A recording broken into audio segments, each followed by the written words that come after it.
Magluluto nga lang pala ako mga Mars ng ulam namin para sa hapunan.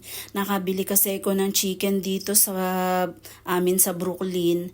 At ito yung tinatawag na expectation versus reality. Ayan siya nung dumating mga Mars sa picture, napakaganda. Syempre alam mo na ano pa nga ba ang inaasahan natin? Pag bumili tayo sa online, hindi lahat maganda.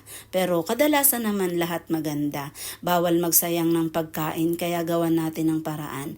Kaya naman ayan, nagisa na ako ng carrots at saka patatas at saka yung ating bell pepper at isunod na natin yung ating luya, sibuyas at saka bawang sa ating pinaglutuan ng carrots. At pag yan ay nangamoy na at lumabas na nga raw ang kaluluwa at pumunta na sa mga bahay-bahay, isunod na natin yung ating chicken na pinakuluan ko po yan, 2 beses ko pong nilaga tapos tinatapong ko po yung sabaw at nilagyan ko po siya ng pamintang wasak at saka laurel. At ayan na nga, dahil wala akong tomato sauce, Papa ketchup ang aking ginamit. Baka naman Papa ketchup. Pagalawin ang baso. At naglagay ako ng konting toyo para hindi naman mukhang nagulat ang ating ulam.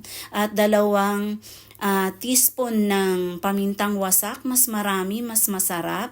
At syempre yung pouch ng ating ketchup, huhugasan natin yan mga Mars kasi alam mo na, bawal ang marumi sa pagkain. Char, meron ako ditong peanut butter, lagyan natin ng 1 kutsara, pampadagdag limnamnam at meron din ako ditong liver spread, lalagyan din natin ng 1 kutsara para lalong maging yummy ang ating kalderetang chicken. At naglagay ako ng 1 basong hiyas na may kasamang environmental fee at nilagyan ko na ng Knorr cubes at naglagay din nga pala ako dyan ng cheese, hindi ko na na-videohan.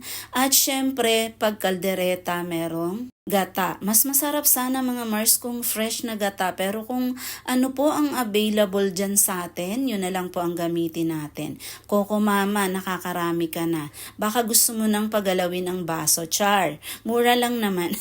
Ay, char lang. At syempre hintayin lang natin na kumonti yung sabaw natin mga pinaglalagay at ilagay na natin yung ating gulay na pinirito kanina na hinango sa kahirapan. At huwag kakalimutang tikman kung ano pa yung kulang, dagdagan. Pa-like and share naman po ng aking video. Luto na!